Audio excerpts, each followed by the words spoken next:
새해맞이 특별 새벽기도회 5일째 새벽기도회를 시작하겠습니다. 기도하겠습니다. 은혜로우신 하나님, 새해를 주시고 새벽기도회를 통하여 새해를 맞이하게 하시니 감사합니다. 오늘 다섯째 날 이 새벽에 올려드리는 우리 예배를 기쁘게 받으시고 오늘도 말씀으로 만나주시고 은혜 풍성히 내려 주시옵소서. 예수님 이름으로 감사하고 기도드립니다. 아멘. 434장 찬송입니다.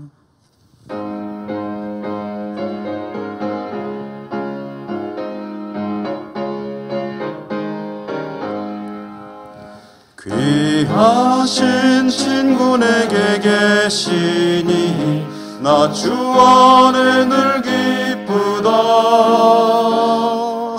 그 피가 내 죄 씻으셨으니 나 주 안에 늘 기쁘다.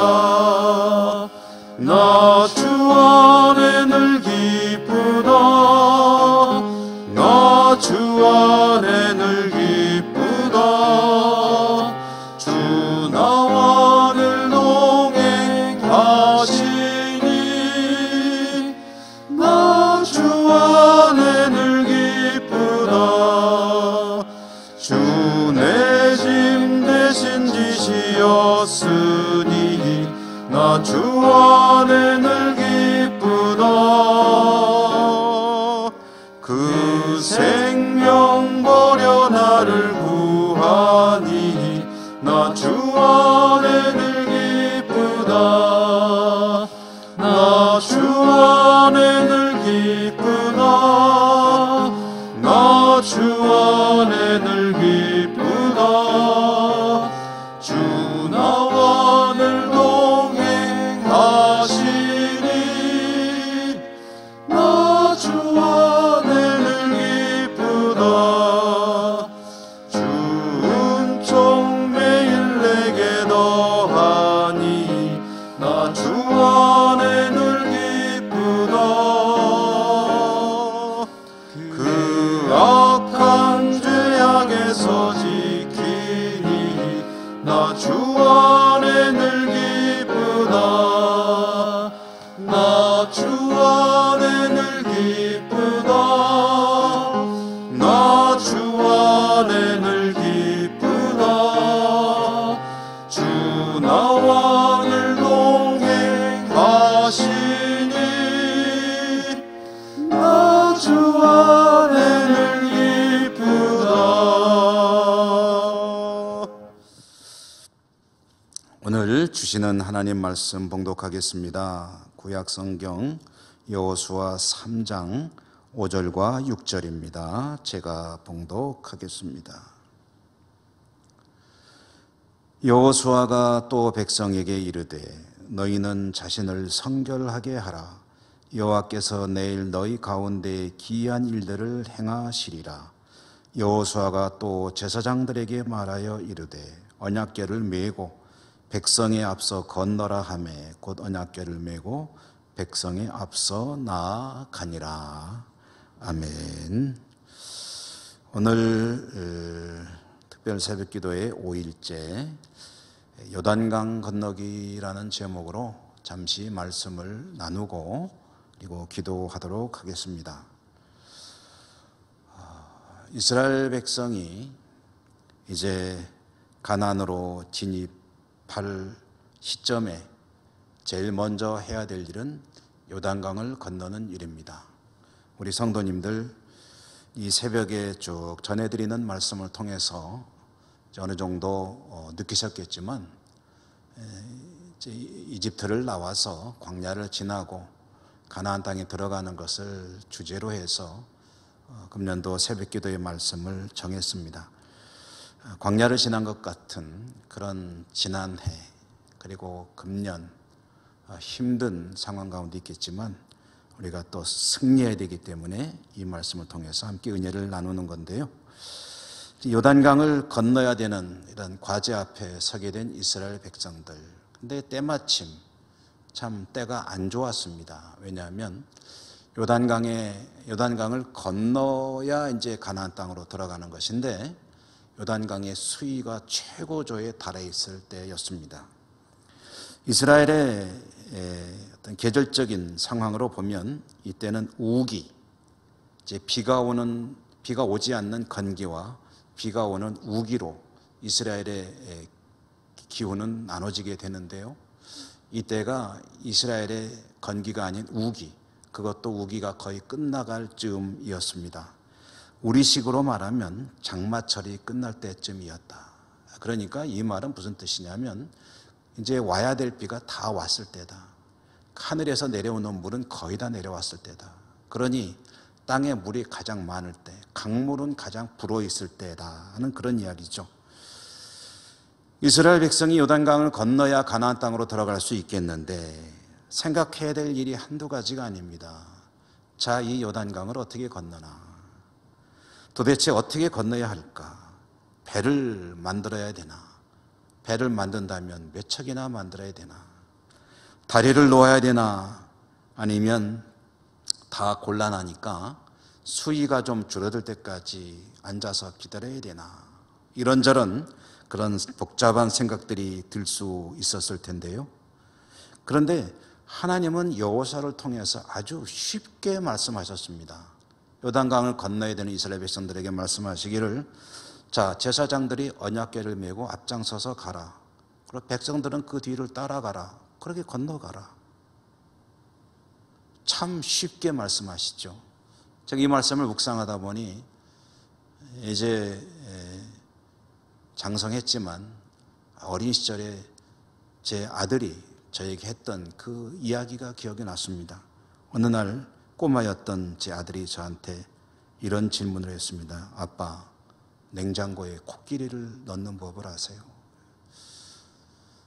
얘야, 냉장고에 코끼리를 어떻게 집어넣냐? 그랬더니 아빠 간단해요. 냉장고 문을 연다. 코끼리를 집어넣는다. 냉장고 문을 닫는다.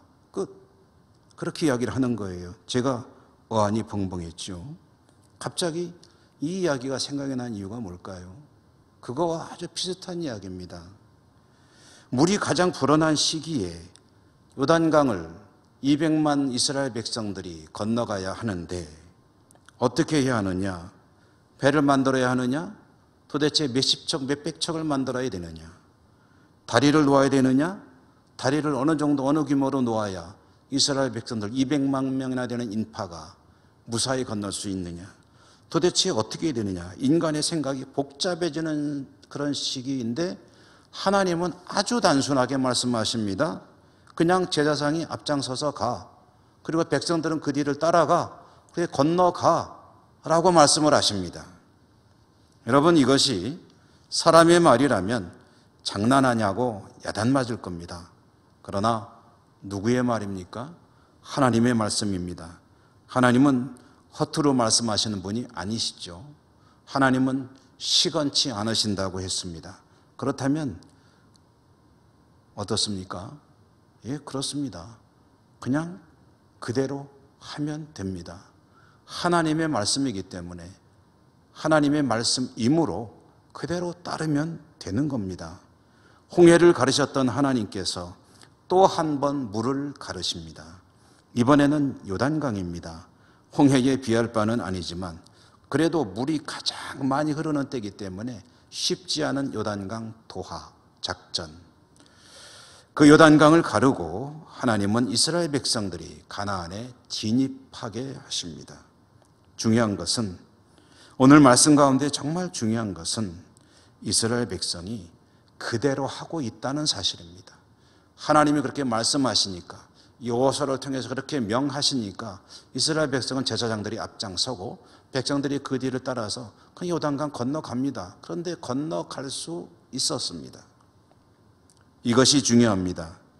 하나님 말씀이면 그것이 인간의 상식으로, 이성으로 이해되느냐 여부와 상관없이 그대로 행할 때에 그대로 행한 이들이 하나님의 기적을 경험하게 됩니다.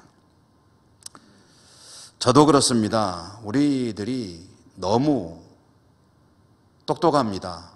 그리고 이성적입니다. 그래서 하나님의 말씀도 나름대로 분석해보고 분류합니다. 말씀이 말이 되느냐 안 되느냐 따져봅니다. 신학자들 가운데는 이와 같이 하나님 말씀을 따져보고 분석하고 분류하는 그런 사람들이 제대로 된 학자로 대접을 받습니다. 하나님 말씀이니 일단 그대로 믿어야 된다, 받아들여야 된다라고 하는 신학자가 있으면 그는 무식한 신학자이고 미신적인 신학자라는 그런 취급을 받습니다. 근데 요즘에는 신학자만 그런 게 아니고요, 목사들에게도 그런 일들이 있는 것 같습니다. 혹시 하나님 말씀이니까 그대로 믿읍시다라고 말하면 미신적이고 뭔가 비이성적인 목사로 취급을 받고, 하나님 말씀도 분류하고 또 분석해서 이것은 이런 뜻이다, 이것은 저런 뜻이다, 나름대로 인간적으로 이해가 가는 해석을 내놓는 그런 사람들이 똑똑한, 그리고 학문적으로 잘 준비된 목사로 인정을 받는 것 같습니다. 나아가서 요즘에는 우리 성도님들도 공부를 많이 하시기 때문에 그런 경향이 있는 것 같습니다. 그러나 오늘 말씀이 무엇을 보여줍니까? 하나님 말씀은 그대로 믿고 따르는 이들에게 복이 되는 것이요, 그와 같이 따를 때에 그가 기적을 경험하게 된다라는 것을 보여주는 전형적인 말씀입니다. 여러분, 금년 한 해도 하나님 말씀을 계속 받으시며 들으시며 한 해를 사시겠죠. 그때에 하나님 말씀이 나에게 이해되느냐 안 되느냐 생각하지 않으시기 바랍니다. 이성적으로 여러 가지 방법으로 분석하고 비판할 필요 없습니다. 하나님이 말씀하셨으면 그대로 따르면 됩니다. 혹시 어려워도 하나님의 말씀의 뜻을 새기고 그대로 따라가노라면 하나님이 예비하신 기적을 경험하게 될 것입니다. 금년 한 해 그런 하나님의 은혜가 여러분에게 풍성하시기를 주님 이름으로 축원합니다. 기도하겠습니다. 자비로우신 하나님 감사합니다.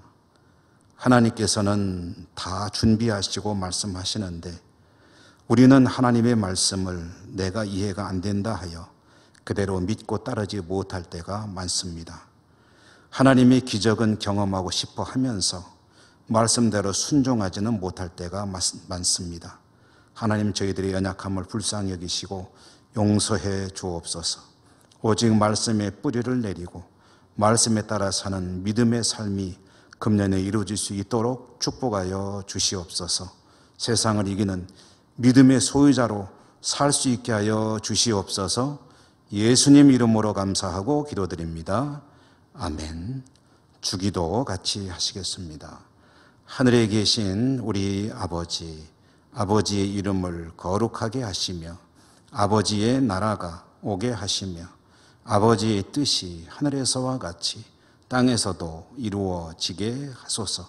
오늘 우리에게 일용할 양식을 주시고 우리가 우리에게 잘못한 사람을 용서하여 준 것 같이 우리 죄를 용서하여 주시고 우리를 시험에 빠지지 않게 하시고 악에서 구하소서.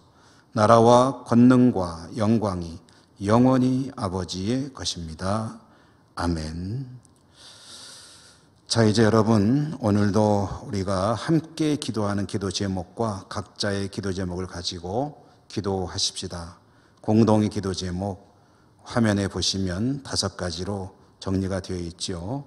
코로나를 위해서 하는 기도, 세계 선교 현장을 위해서 드리는 기도, 예천 땅을 위해서 하나님께 구하는 우리의 기도, 또 환우들을 비롯한 여러 가지 어려움 중에 있거나 흩어져 살아가는 우리 가족들 위해서 드리는 중보의 기도, 그리고 교회가 빨리 회복될 수 있기를 원합니다. 하나님 도와주십시오. 교회 회복을 위해서 드리는 기도, 이 5가지 공통의 기도를 위해서 여러분 계신 곳에서 기도해 주시고 또 여러분 각자의 개인 기도를 드리시고 하나님 앞으로 나아가시도록 하겠습니다. 다 같이 기도하십시다.